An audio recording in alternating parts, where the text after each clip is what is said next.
नमस्कार दर्शक बंधु मु आचार्य आशीष कुमार नायक आपण समस्त को हार्दिक स्वागत जनाऊँगी महर्षि पराशर वैदिक ट्रस्ट यूट्यूब चैनल। आज आम जाना आपणकर बहुत समय समस्या थाए छोट पिला नहीं जदि कौन छोट पिलाटे कथा कह समस्या आसूची एपर तो साधारणतः छोट पिला पाटी लगी थाए।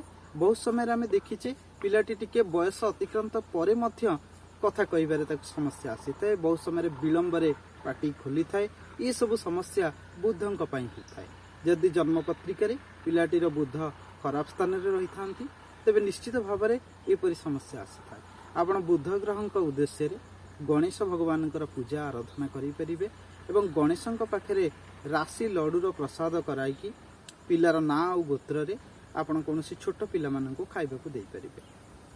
एपरी धारावाहिक भाव में करंतु एवं उड़ी जाउथिबा चढ़ई मानक पिला हाथ में खाइबा दिंतु, पारा मानक खाइबा दिंतु।